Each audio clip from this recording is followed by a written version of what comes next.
Eta gaurko elkarrizketan sortzen jaiaren inguruan arituko gara, sortzeneko koordinatzailea hementxe daukagu, Sergio Iribarren, arratsaldean eta ongi etorri.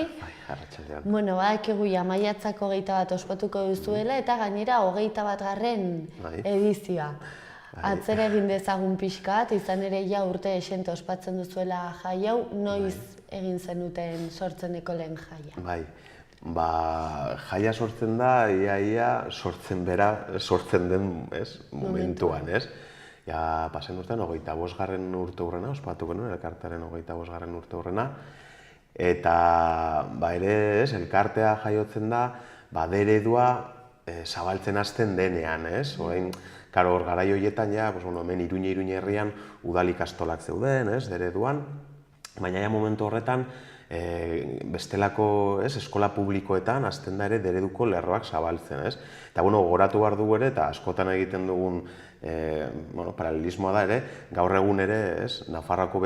hainbeste bat herrietan olako egoerak ari dira bizitzen, ez? Elkartzen dira gurasoak, kaso batzuetan 6, beste batzuetan 10, 11, eta, beraien eskubidean alde, beraien aurrak eredua matrikulatzen dituzte bere garaian horrela izan zen ere Iruña herrian, ez? Eta ikusi zen ere, hor txantrean zeudenak, Atarrabiakoekin, Alde Zaharran Saurdendizo eskolan ari zirenak ere sortzen ereduko lerroiek, baraineingoak ere elkartzea modu batean, ez? Eta hor, sortzen gurasoak, sortu zen, gero sortzen elkarta, sortzen ikasbatuaz, hor egon da evoluzio bat, baina jaia sortzen da ere testuinguru horretan, ez? Hor, osatzen da elkarte bat, hasten dira aldarrikatzen, gauzak ere antolatzen, beraien artean ezagutzen, garatzen pixka bat ere dinamika, eta hasten dira hasieran kontatzen dutenak hor antzeudenak, elkartzea zen, elkartzea, eta goiz pasapolit bat egitea, eta horre ja bihurtu da, ez gero komentatuko, baina bilakaera polita izan du, jai honek. Gizten olako bilakaera izan duzu? Hori, hasieran, horrela hor, familia batzuk elkartzea, irakaslekin, eta igual, zer, hola dantzatu edo, ozer amaiketako hartu eta horrela jai txiki bat izatetik, gogoratu behar dugu adibidez, hemen Iruña herrian azkena, orain dela 2 urten Sarriguren ospatu zen, eta igual ikusle gogoratuko dute, eta badira irudiak, hor zen, ez dakit 12.000 pertsona inguru, Sarrigurenen, egun politatera zen, gainera ere, hor zakizen bat gune, eta goizetik arratsaldera arte ere, zakizen bat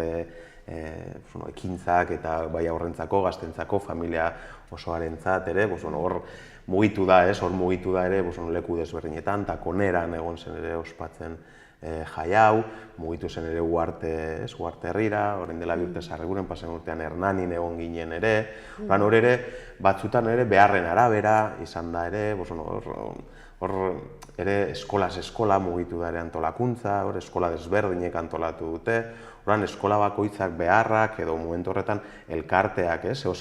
Nafarroako jendarteari, Euskal Herriko jendarteari isladatzeko zituen beharren arabera, hor jaiak hartzen zuen forma bat edo bestea, ez? Eta, bai mezuaren aldetik, edo baita ere egiten ziren gauzen inguruan ere, hor mugitu da, ez? Hor jaia. Osangi denaen,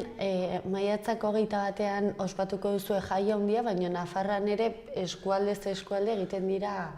jai txikiak, ez? Bai, bereziki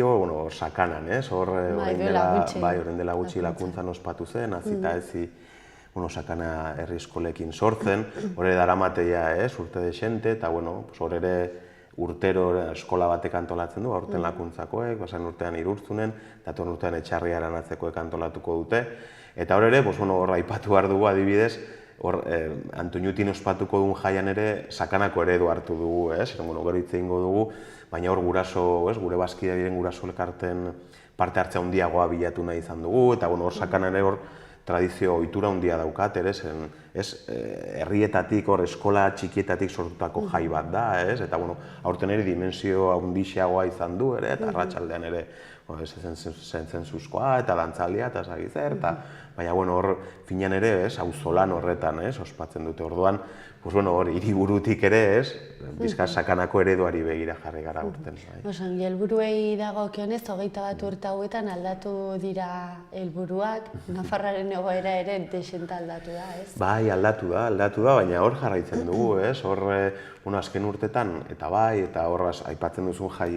jaialdi hoien inguruan, ja adibidez aurten ez dugu ospatuko, baina bai ibili gara ere Nafarroako zonalde diskriminatuan euskaraz bizita ikasteko eskubidearen alde, hori ibili gara herriz herri, eta egoera hor bai desente aldatu dela, ze aldarrikatzetik ja praktikan edo martxan jartzera, pasagara. Eta hor gaur egun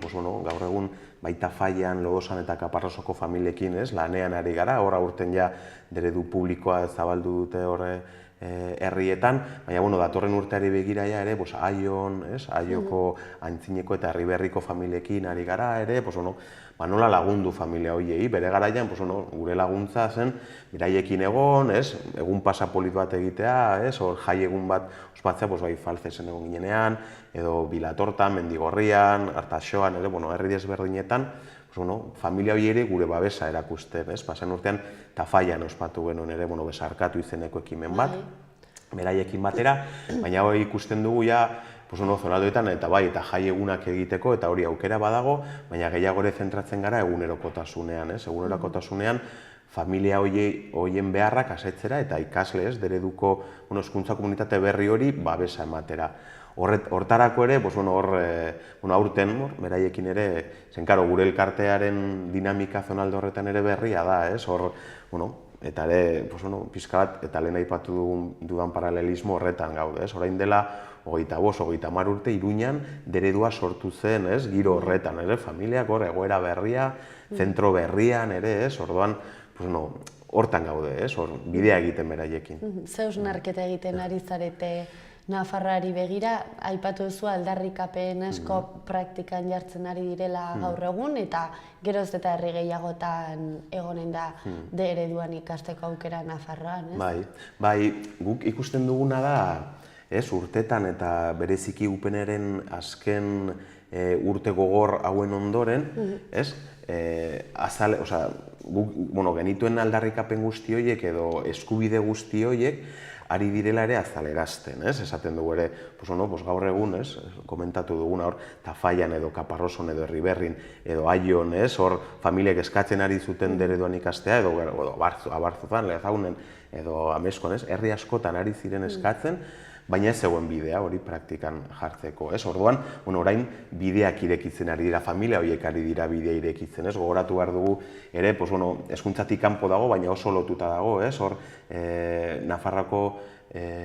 zonalde euskalduneko, zonalde diskriminatuko, 30 udalerrik eskatzen dute, zonalde euskaldunetik mistora pasatzea, gehi, zonifikazio horrekin bukatzea, ari dira hor udalerriz udalerri, beraien udal batzetan hori eskatzen, guk ikusten dugu ere oso lotuta, herri horietan eta eskola horietan egiten ari duten bidea, bai Baskoentzaren legearen kontrako kolpeak direla, pareta bat dago, Baskoentzaren legean bere garaian pareta bat eraiki zuen euskararen ibaiari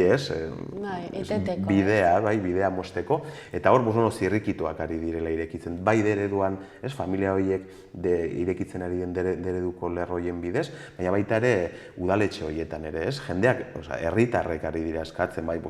Mendigorrian, edo bai Ubanosen, edo Herriberri Zangozan, herri askotan ari dira eskatzen, eta badakite ere mistora pasatzea,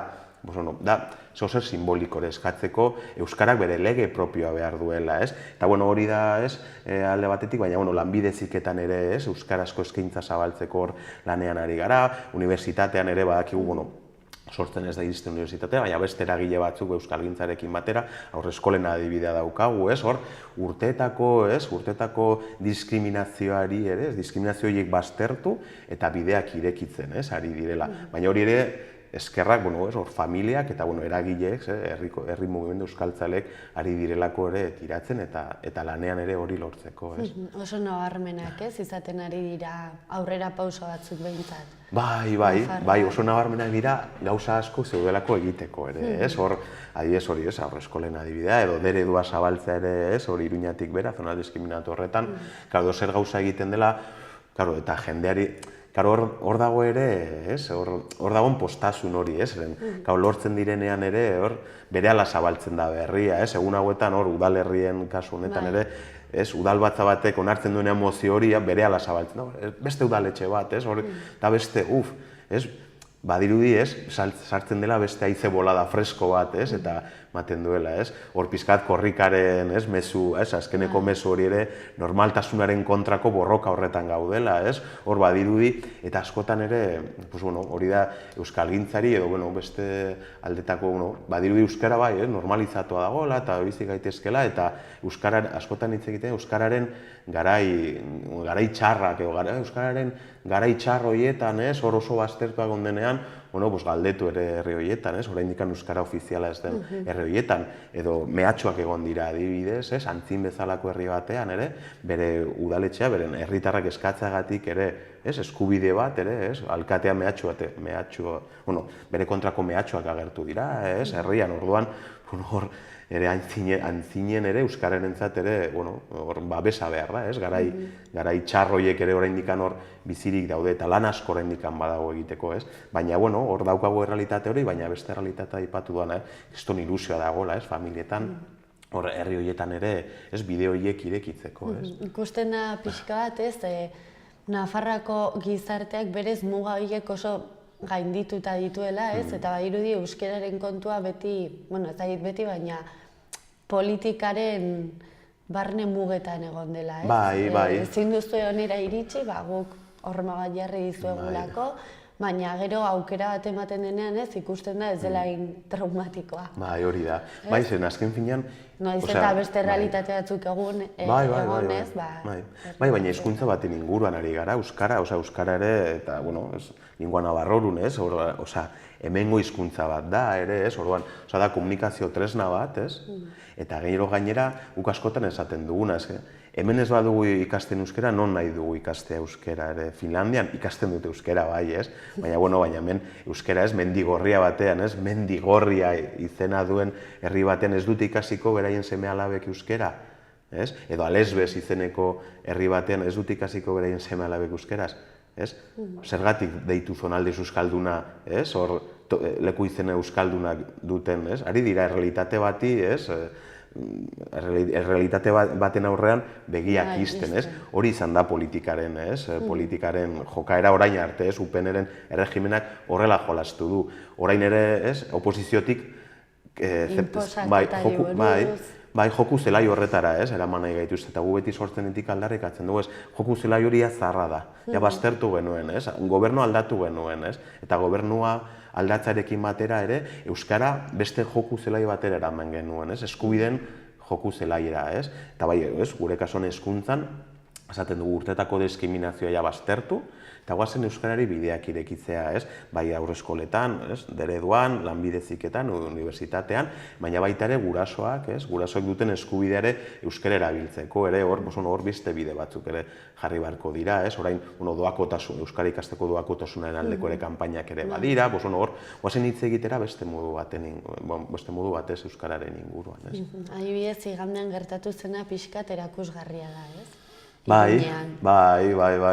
hor korrika eta hor berezik eskoletan. Errealitate hori ere ezin dezkutatu, bintzat Iruñan egon zenarentzat, Bai, kriston jaialdia, kriston festa, eta hor euskararen herriarentzat ere hor esplosio bat egon zen Iruñan, hor indar erakustaldi bat eta gogo erakustaldi bat, eta hori ere eskoletan, gure elkartean mugitzen garenean eta korrika txikiak ere ospatzen dira, eta hor ere aurrak eta familien parte hartzera auzolan erraldoi horretan hori ikusten da, orduan, hor dago errealitate bat, eta hor begiak izten duena errealitate horren aurrean, historia gero emango digu arrazoia eta esango digu, hor bere garaian ere politikari batzuen jokaera, hor salatzeko edo baztertzeko dela ere. Joan gaitezen gai protagonistera, izan ere maiatzak 21 ospatuko duzue sortzen jai handia. Aurten 21. edizioa eginen duzue, nola doaz azkeneko prestaketa, denbora gutxi duzu, Bai, baina ongi, horra aurten adibidez, hor aldaketa bat izan dugu eta lehen aipatu duan bezala, beste urtetan ere urtero eskola batek antolatzen zuen, horren dela, pasan urtean Hernaniko langile ikastolak, horren dela 2 urte Sarrigurengo eskolak antolatu zuen, horren dela 3 Uharteko eskolak, baina horten egin dugun izan da, lan batzordeak osatu eskola desberdinetako jendearekin, ez? Orduan, hor, saiatu dugu implikatzen, eta horrek bagenekien ere zailtasun bat ekarriko ligukela, ez? Hor, jendeak igual ez zuela, eskoletan ez zuela bere jaia bezala sentituko, eta baina horari gara lantzen, ez? Beste modu batzuen bidez, ez? Orduan, izan dugu, urte osoan zehar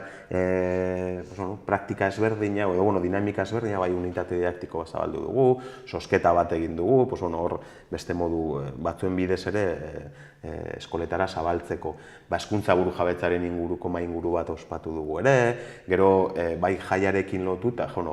jaiaren helburuekin lotuta eta helburu ekonomikoak pixka bat uztartuz, orain dela hilabete eta erdi horrela aurkeztu genuen haizea egitasmoa, jaiaren etekin ekonomikoaren zati batekin, zati bat erabiliko dugu, zabaltzen ari diren dereduko lerro berri hori ere babesa emateko. Orduan, horrela ikusten du ere jendeak, jai honek ere bere balio duela, eta bai parte hartzeari begira, eta dereduko lerro berriek ere bere protagonismo izango dute jaian ere, eta jaiko ekitaldian. Baina, haizea egitasmo horren bidez, eta dena balio dirua, baina datorren urteari begira, bai familia hori ere babesa emateko, euskaraz bizi eta ikasteko, eskubidea hori, eta dinamikak egiteko, eta beraien artean saretzeko, eta besarkatzeko ere dinamikak ere martxan jartzeko erabiliko dugu jaia. Orduan, antolakuntzaren aldetik aldaketa izan dugu, baina saiatu dugu ere jendea bere jaiatzat hartzen. Osan, izte prestatu duzu egitarauari dagokionez? Nahiko familiarra, saiatu dugu, egongo dela ere jaiarako eta baina nahiko giro familiarra ospatu dugu, ospatuko dugu. Orduan, hasiko gara, goizeko 10:00 edo hasiko gara hor kale jira batekin, eta Marte erditan egingo dugu lehenengo ekitaldia, hasierako ekitaldia. Hor hasiko dira ere, saiatu dugu, auzolan horretan ere, Iruñerriko Guraso Elkarte bakoitzak tailer bat antolatu du, hori dira antolatzen, egun hauetan, maiatzaren 21 arte, hor denbora badugu, eta tailer desberdin horietan parte hartzeko aukera egongo da. Ari gara ere, hezkuntza eta euskaren inguruko eragileekin erakusleio azoka bat antolatzen, hor nahi genuen, hezkuntzak izatea ere, hezkuntza munduak izatea bere txokoa, hor jai horretan. Orduan, eskulangileentzat ere egongo da azoka, oso ohikoa denez, azoka horieko lako jaietan, baina gero ere, euskara eta hezkuntzaren munduan dauden eragileentzat ere, egongo da beste, azoka bat, baina baita ere beraien proiektuak, aurkezteko ere azoka bat ere. Orduan, gero ere, eskoletan ere dantza taldeak dauden, eta holako kulturaren munduko ere taldetxoek ere izango dute hor aukera, bai zirkoaren munduko ere neska taldeen emanaldi bat izango dugu, eta guerdiko ordu bat erditan egingo dugu ekitaldi zentrala, hor dereduko lerro berri hori deituko diegu, eta hori izango dute beraien momentikoa ere, gure eskerrak emateko momentiko izango dugu, eta hortik aurrera ja, kontzertuak hola nahiko, giro patxangeroan esaten den bezala, hor jai giroan, baina hor familiak eta